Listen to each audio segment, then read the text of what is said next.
ఖండించాలి మహిళా డాక్టర్ పై జరిగిన అత్యాచారాన్ని, ఖండించాలి అత్యాచారం చేసిన దుండగుల్ని, ఖండించాలి అత్యాచారం చేసిన దుండగుల్ని, ఖండించాలి మహిళా డాక్టర్ అత్యాచారం చేసిన దుండగుల్ని, ఖండించాలి మహిళా డాక్టర్ పై అత్యాచారం చేసిన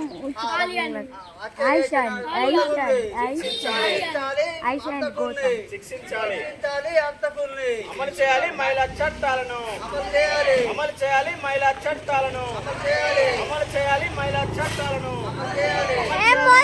చట్టాన్ని పరిష్కరించాలి. మహిళలపై జరుగుతున్న దాడుల్ని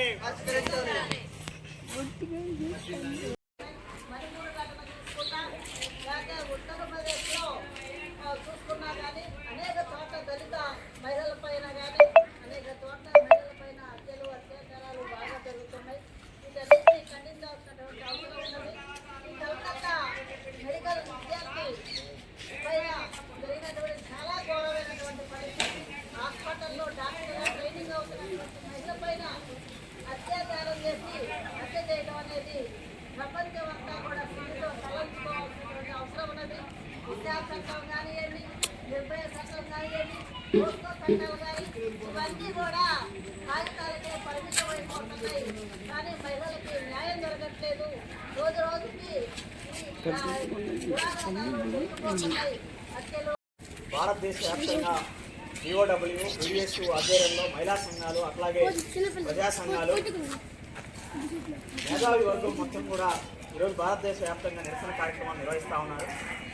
దాంట్లో భాగంగా భద్రాచలం మన పార్టీ ఆఫీస్ దగ్గర ఈరోజు కార్యక్రమాన్ని నిర్వహించుకుంటా ఉన్నాం. ముఖ్యంగా నిన్న జరిగినటువంటి పీజీ విద్యార్థి జూనియర్ డాక్టర్ అమ్మాయిపై జరిగినటువంటి అత్యాచారం, నలుగురు విద్యార్థులు అక్కడికి వచ్చి గంజాయి సేవించి, కొకేన్ సేవించి, మత్తు పదార్థాలతో సేవించిన తర్వాతనే ఆ కార్యక్రమానికి పాల్పడని చెప్పేసి డాక్టర్లు ఒక పక్క చెప్తా ఉన్నారు. ప్రాథమిక పోస్ట్ మార్టంలో చాలా దారుణమైనటువంటి విషయాలు బయటకు వచ్చాయి. అతి దారుణంగా కళ్ళల్లో ఆమె స్పెట్స్ గుచ్చుకుపోయి కళ్ళు మొత్తం పాడైపోయిన పరిస్థితి. ఎంత బాధనే అనుభవించింది అనేది కూడా క్లియర్గా కనబడతా ఉంది.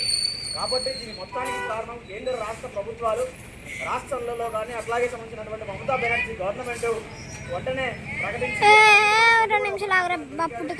దొరికిన వాడిని ఒకరే నిధులుగా సేకరించి అక్కడ ఉన్నటువంటి ప్రిన్సిపల్ని రాజీనామా చేయించి వేరే కాలేజీకి మళ్ళీ ఆయన పోస్టింగ్ ఇచ్చారు.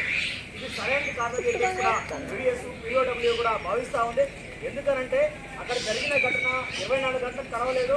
తర్వాత వెంటనే వేరే కాలేజీకి మళ్ళీ దాంట్లో కూడా పోస్టింగ్ ఇచ్చిన పరిస్థితి కనబడతా ఉంది.